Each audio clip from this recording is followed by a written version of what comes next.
because of their faith.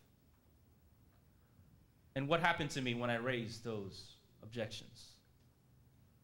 After being praised and recognized for contributions in the military, both before and after 9/11, and even down in Guantanamo, but after raising objections to prisoner abuse, cruel, inhuman, and degrading treatment, I was then granted a 2-week leave, a vacation. We call it R&R in the military, rest and relaxation. I would get to go home for 2 weeks, see my family, and then return to Guantanamo. But when I landed back in Florida, in Jacksonville, on my way to take this 2-week vacation, I was stopped by customs officials, and they would make claims that I had some suspicious documents in my backpack. And then there were some military and federal intelligence agents who were also standing by.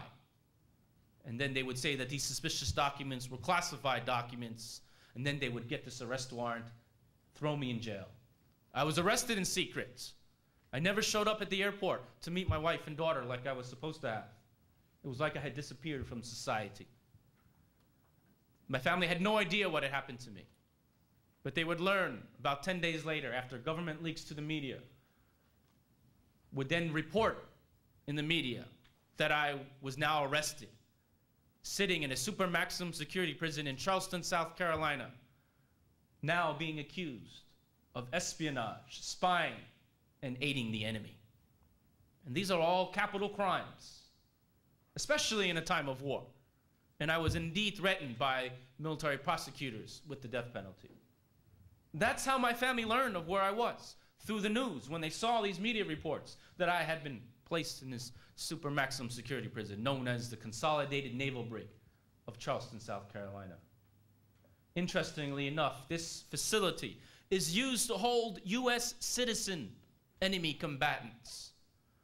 Foreign enemy combatants, we know, are held down in Guantanamo Bay, Cuba, and in other CIA black sites that we've heard about. But if you're declared an enemy combatant by our U.S. president and you're a U.S. citizen, you get sent to Charleston, South Carolina, to the Consolidated Naval Brig. And that's where they sent me. The U.S. military would say that that was only a coincidence, but for me, I know it wasn't a coincidence. Because when they transported me there, it was terrifying. I was shackled at the wrist, the waist, the ankles, just like prisoners down in Guantanamo are shackled. I was thrown in the back of a truck next to an armed guard, 2 other armed guards in the front, and then that armed guard would take from his bag these goggles. They were painted black, and he would put them on my eyes so I couldn't see anything. Then he would take these earmuffs, heavy industrial type earmuffs, and then put them on my ears. Now I couldn't hear anything. I was shackled like a prisoner in Guantanamo, and I was being subjected to what we call sensory deprivation. It's called sensory deprivation. It's done to instill fear, intimidation, and confusion. But I knew about this tactic. How? Because down in Guantanamo, this is how I observe prisoners. When they get in processed into Guantanamo, they are subjected to this sensory deprivation. I was fearful that that guard was going to then take that bag and toss it on my head. A practice that we call hooding. Fortunately for me, that practice of hooding had been stopped months before my arrest. I was thrown into that prison for 76 days, on lockdown, held incommunicado initially, arrested in secret, while these accusations were flying that I had engaged in spying and espionage, that I was aiding the enemy. The news reports were saying that I could be the first U.S. military academy graduate, because I'm a graduate of West Point, to be convicted of treason. This is what the headlines were. I was in that jail for 76 days. Ultimately, I would be released. Eventually cleared as the case collapsed and was dropped. I don't have time to go into details about how I prevailed under the U.S. military justice system after being so wrongfully accused. But I was eventually cleared, and then I would resign my commission from the U.S. military, even receiving an honorable discharge. And then on separation, I would receive even a second U.S. Army Commendation Medal for, quote, exceptional meritorious service. We're here today to talk about the Patriot Act. And I just want to briefly mention that the Patriot Act did directly affect me. I learned in January of this year not from the government, not from the FBI, not from anyone working for Uncle Sam, but I learned from the New York Times. The front page of the New York Times in January. The headline was, and it's right here, "Military expands intelligence role in the US." It was an article about how the US military, the Pentagon, along with the CIA, have followed suit from their counterpart, the FBI, which has used this controversial national security letter to probe into individual private citizens' banking records, financial records, and whatnot.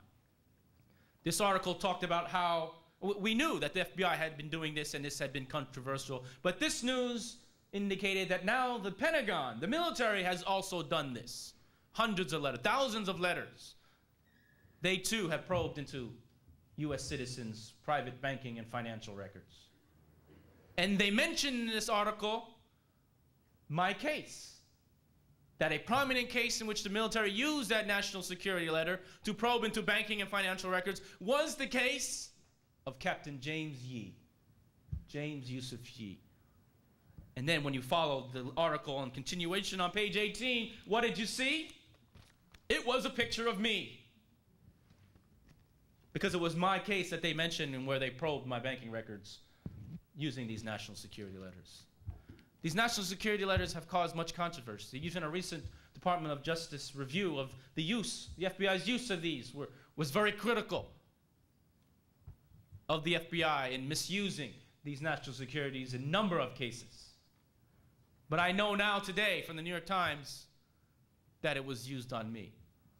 And it was the Patriot Act that has allowed and strengthened, as government attorneys say, it strengthened their authority or their justification to use these national security letters to go and probe into the private banking records, financial records, and then even further, library records, business records, any other records that might be held about you from corporations and companies.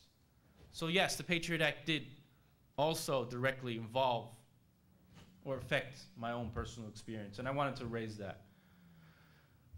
Today, I'm talking all over the country about my experience in Guantanamo, the realities of what goes on there, the systematic abuse that has gone on there, as well as the current fight of many of us to protect our civil liberties and to try and raise awareness in our community and all of the communities around the country, and to instill the importance of everyone to get involved and to really fight for our rights, to fight for justice.